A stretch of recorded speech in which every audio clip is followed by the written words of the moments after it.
Hello friends, welcome to Wealth Guru. So here we are back again with another exciting video, and this time the stock I have picked is Bharat Electronics. And the reason I have picked this stock because this is one of the big PSU stocks, and the market being above the 51,000 level now, it really makes sense to pick stocks which are considered to be conservative.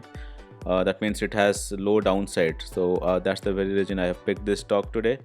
And like as you have seen in the past, like I do a lot of deep dive into the technical, the fundamental analysis, as well as the SWOT analysis for each of the stocks.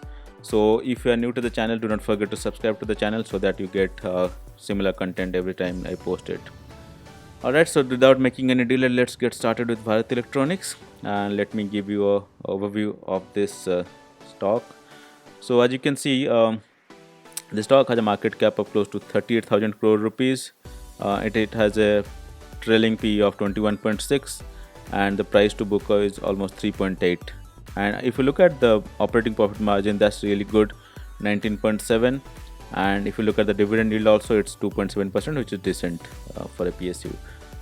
And if you look at the price trend for the last 1 year, it has risen from almost levels of 63 to reach almost 157. So even if it has almost moved 2.5 times, but still there's a lot of potential on this stock. It has a rising net cash flow, and the cash is coming from the operating activity, which is good. The company has a high trailing 12-month EPS growth, so EPS has been growing, so you can expect maybe the P to be corrected, and you can expect upside from here. It has raised a new 52-week high. The company do not have any debt, so it's a debt-free company. That's really good. You have also strong cash generating ability from the core business and the improving cash flow from operations for the last 2 years. Company is able to generate net cash, improving net cash flow for the last 2 years. The book value per share is improving for the last 2 years. So all positive signals. The company is also have zero promoter plays, and the FII and FPI are increasing their shareholding in the stock in last few quarters.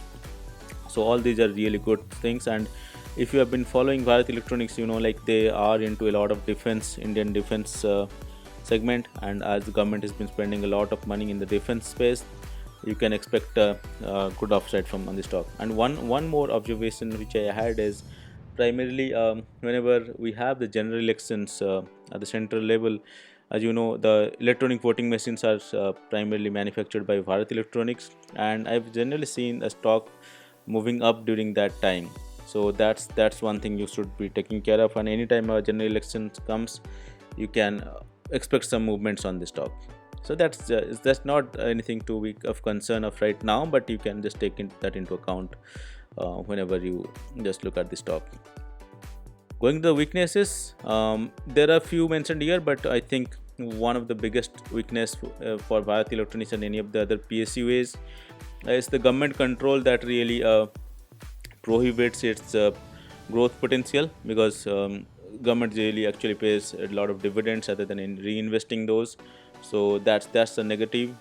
But if also there are other things like mutual funds have decreased their shareholding last quarter, even if the FII has increased it, the mutual funds have decreased their stake. That's a negative.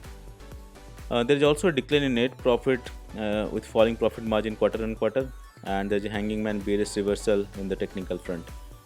In the opportunities point of view, there's the highest recovery from the 52-week low and the RSI indicator price strength, and there's no threats as such. So if you look at the technicals, as you can see, the stock has been up even from all its moving average, like 5-day, 10-day, 12-day, 200-day, every moving average is beyond that.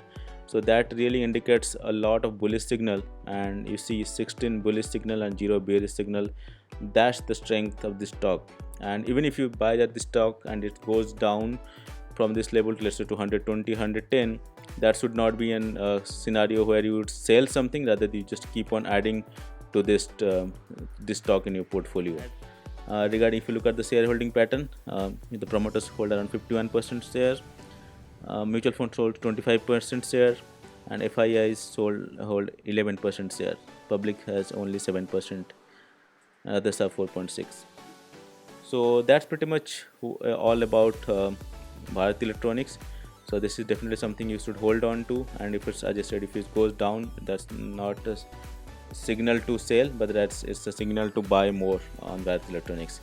Alright, so thanks a lot for the watching the video, and if you like this video, give it a thumbs up and do not forget to subscribe to my channel. Thanks a lot.